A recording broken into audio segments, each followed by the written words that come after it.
content creator Claudine Francois and the founder of In Good Clean Taste. I am dedicated to helping women entrepreneurs design a healthy lifestyle by incorporating healthy, delicious tools, tips, and resources that empower their inner and outer game.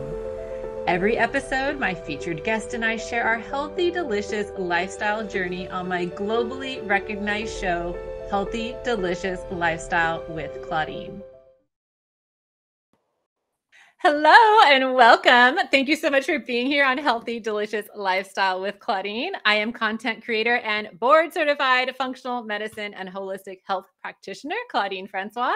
You can always learn more about me at ingoodcleantaste.com. And on whatever platform you're receiving this show, just be sure to like and subscribe so you can get notified whenever I have a new and amazing guest share their wisdom with us. So today's topic is just going to put you to sleep. Hint, hint. I know a lot of women who crave help in this area. So let's just get to it. Today's topic is how to sleep chic, mastering the art of slumber. And I am so excited to bring up today's guest. She has a true love and passion for what she does, and it shows. I'm going to bring her up from the green room in just a minute, but let me just tell you a little bit about this powerhouse first. Martha Lewis is a sleep consultant to people who have tried everything and still can't sleep. And as a certified sleep expert and functional diagnostic nutrition practitioner, she addresses both body and mind with stress resilience techniques and testing for hidden health issues to get to the root cause of her clients' insomnia. Who doesn't want to figure that out, right?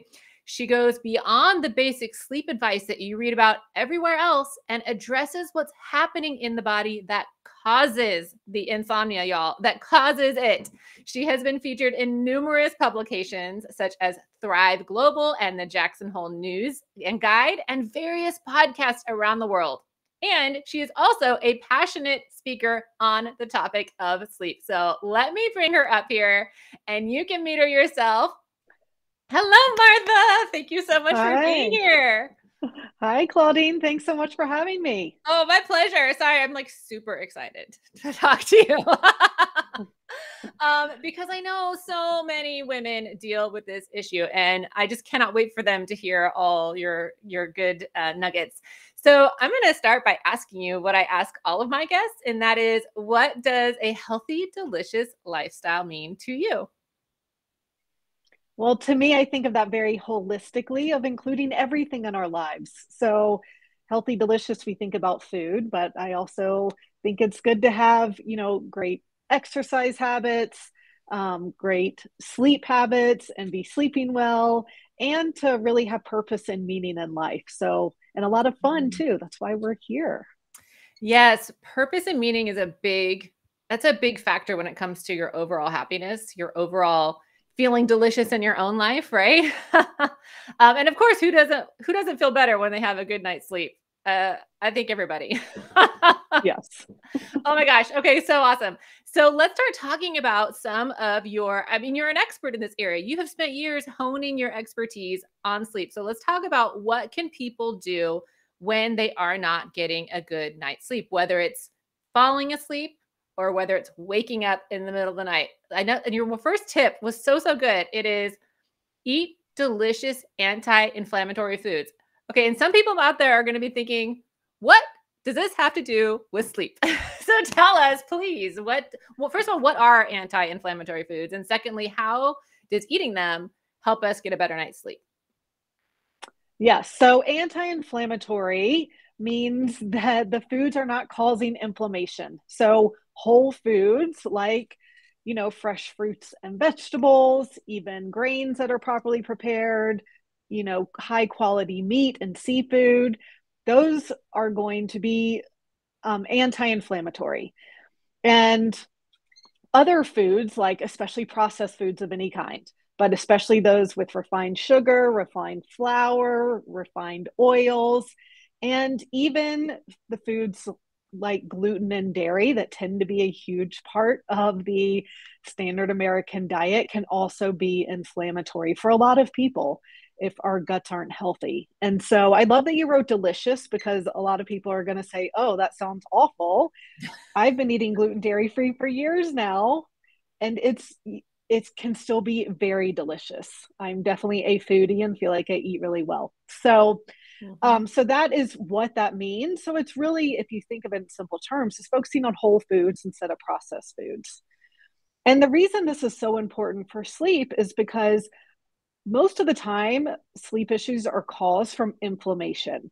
And so we can get inflammation from a lot of different sources, from toxins in the environment, from toxins in the food we eat, from our personal care products, from our cleaning products. Even imbalances in our body or underlying health issues can cause inflammation. And so can the foods we eat. And we're eating, 2, 3, 4, 5 times a day. So that's why changing your diet and eating this anti-inflammatory diet can make such a big difference. But whenever there's inflammation, our bodies release cortisol, which we know of as our stress hormone. It's also an anti-inflammatory hormone. And so when that's happening at night, when you have this low grade inflammation all the time, then, and including in the night, and our bodies release cortisol, well, that's going to wake us up, right? Because cortisol gives us energy and helps us focus and concentrate, which can cause a racing mind. It increases our blood pressure and heart rate and body temperature. So it pretty much wakes us up and puts us in this fight or flight mode, which is not where we want to be when we're trying to sleep. So that's why diet is one of the first places I always start with, because that can make such a big difference in lowering that inflammation in the body. Oh, that is such a zesty citrus moment. I love that. And I want to second one thing that you said, which was about toxins. Because, like, for example, the area that I live in, there's a lot of uranium in the water. So I tell everyone I meet, I'm like, get a water filter. Please get a water filter. Yes. Because so many of us don't realize what could be in the water that we're drinking that is a toxin that's,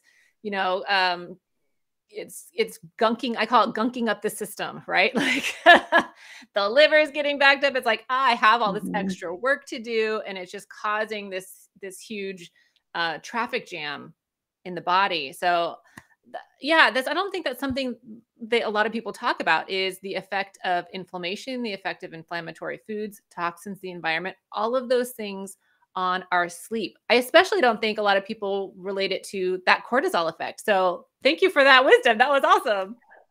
Yeah, great. And you had given us this book. I'm going to hold it up so people can see it. The Complete Anti-Inflammatory Diet for Beginners. It is by Dorothy Kalmaris, and I will link this in the show notes. But this is a great place to start because it's for beginners, right? And it, let me see if I can, it doesn't have a lot of pictures in it, unfortunately. It's funny because I've noticed, I have like a bajillion cookbooks, and I've noticed that since the dawn of the Instagram, like everyone puts their food on Instagram, like more of the books have pictures of everyone, but like this has some great pictures. What is this? This is a green smoothie bowl. That looks delicious. They have some great salmon recipes, which I love salmon for anti-inflammatory. Even things like if you want to have a chicken roast, they have all of these. Oh, I just love, I don't know about you, but I'm like a big fan of berries. I could eat berries all the time. But yeah, so thank you for sharing this book, because this is a great place for people to start if they are like, I like flavor. I like to eat delicious food. So how do I change my current way of eating into something that is anti-inflammatory? And I like the concept of crowding out, where you eat so much good stuff, you don't have time to even think about the, bag of potato chips in the back of the pantry. I'm just looking to see if I can find another good picture. Yeah, even like delicious soups. I'm a big fan of soups. I love soup. Even though it's 110 degrees here, I can still eat soup. So thank you for sharing that. I absolutely love that. And I want to bring up your second tip, because this is another one that I think people are going to be like, what are you talking about? So it's like, people are going to be like mind blown on this. And it is balance blood sugar for a restful night's sleep. Martha, what in the world does blood sugar have to do with how well I sleep? Right. Well, this also has to do with cortisol. And so whenever our blood sugar drops too low, then our bodies release cortisol because it is stressed. And cortisol also releases glucose into the cells. So it literally gives us this quick energy and helps raise blood sugar again. And so how this affects sleep though is a lot of times I'm seeing my clients, they have this drop in blood sugar in the middle of the night, then the body releases cortisol, you're awake. But it's really important to keep blood sugar levels steady throughout the day so that that continues into the night. Mm. So, for example, if you start your day with a pastry and a cup of coffee, your blood sugar is going to spike super high. And then your body's going to release insulin, which is going to lower it. And then your body's going to release cortisol to raise it again. And you're also going to crave more carbs and sugar because your body wants that quick energy.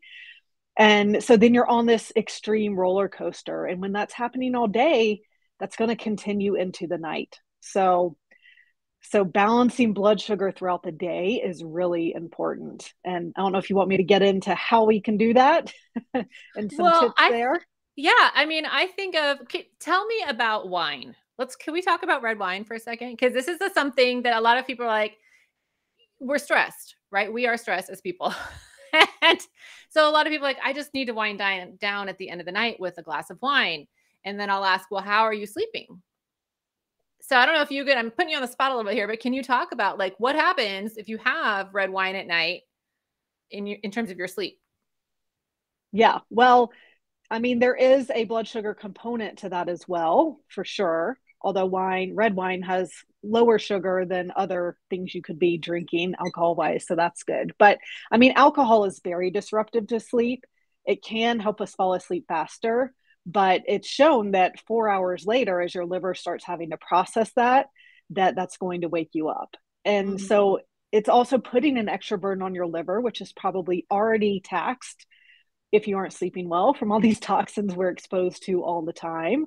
And Mhm. so I think the key is finding out how to manage stress without the wine that's actually stressing your body even more. Yeah. And you and I share a love for this woman, Jessie Inchauspé, I will say the French version of her name.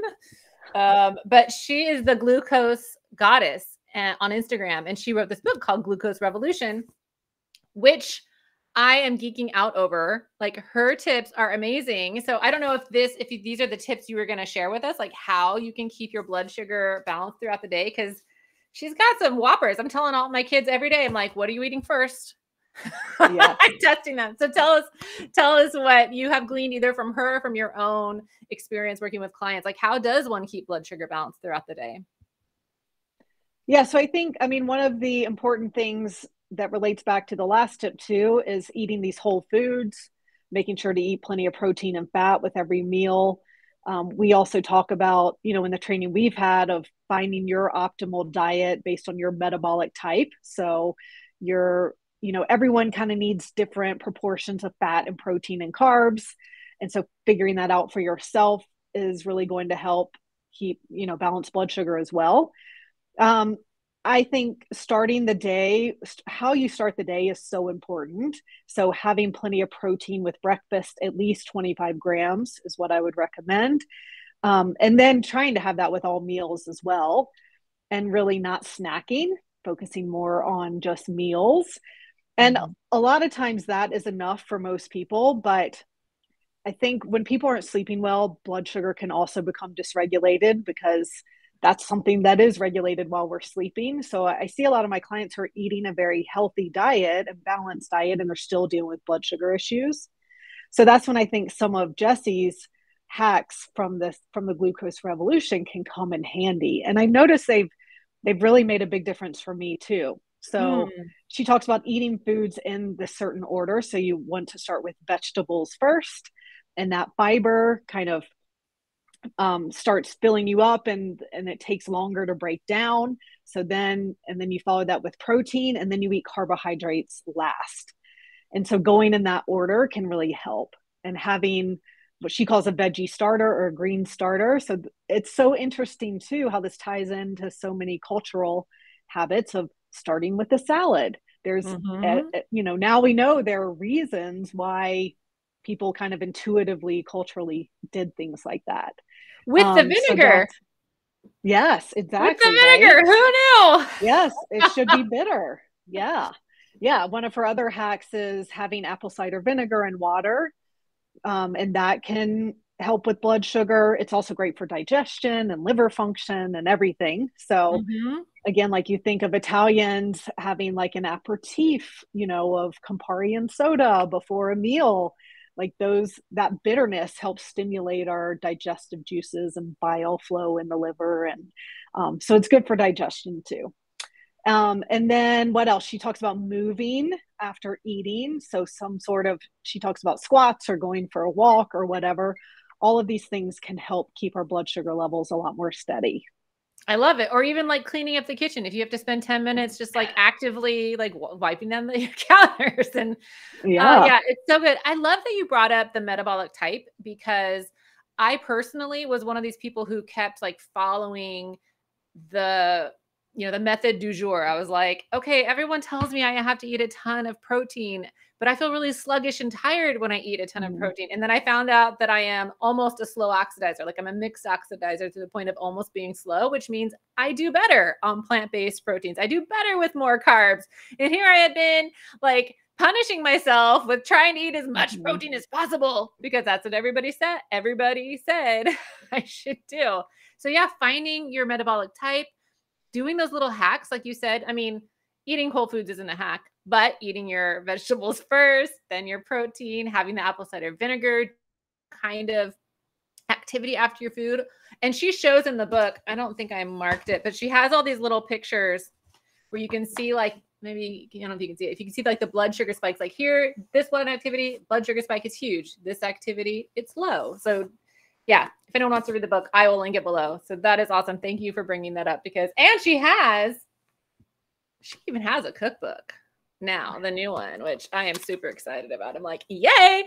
I don't know if you have tried any of her stuff in here. I tried the Mm. cauliflower with chimichurri sauce the other night. Delicious. Delicieux. Nice. Yeah. So good. Yeah.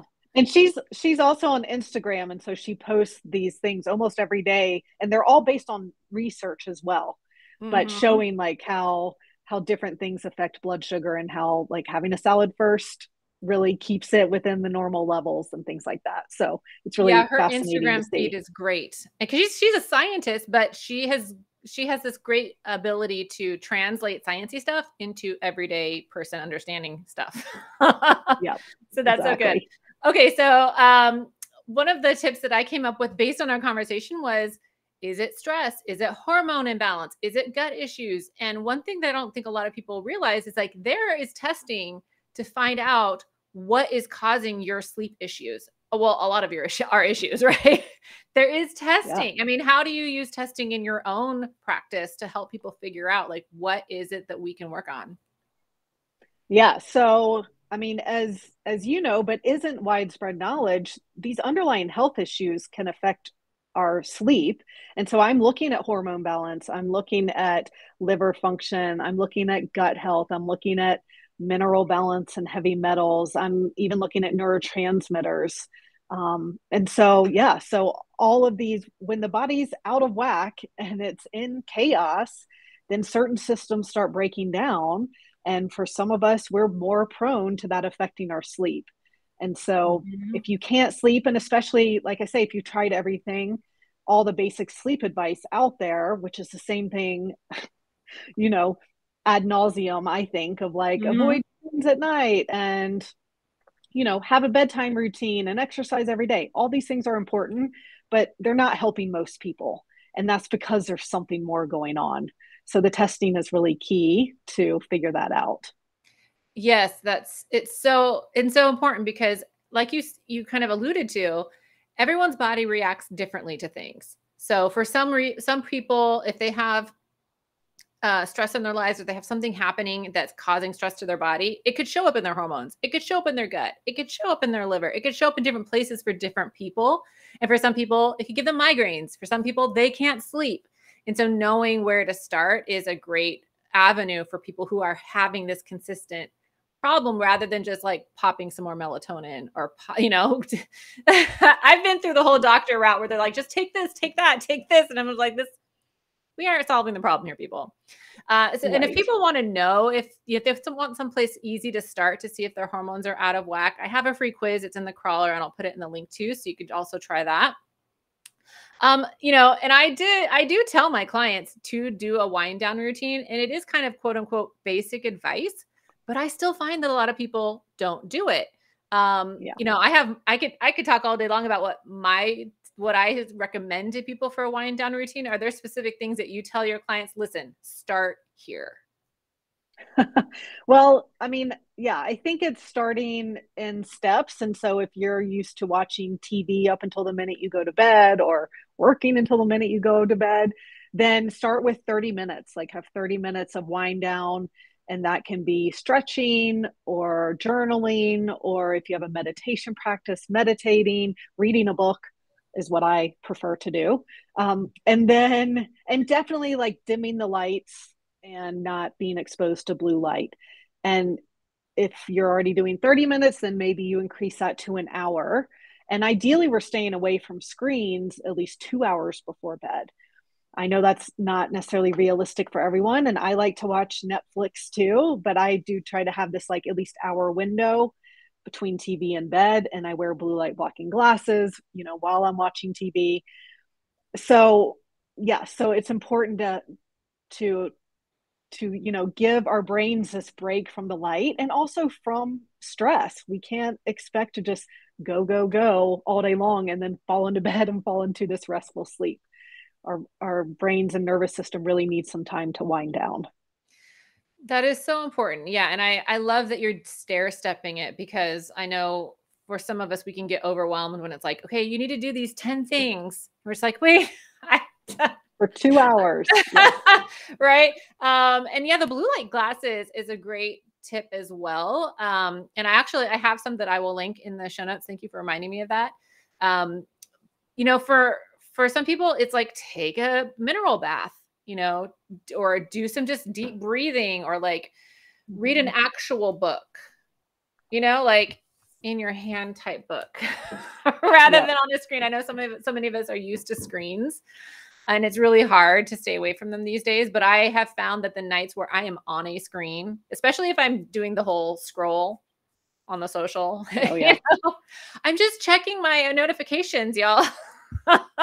When I do that, it's hard for my brain to fall asleep. I have noticed like my eyes, I don't know if you've seen this, but like where your eyes, when you close them, you still kind of see the light.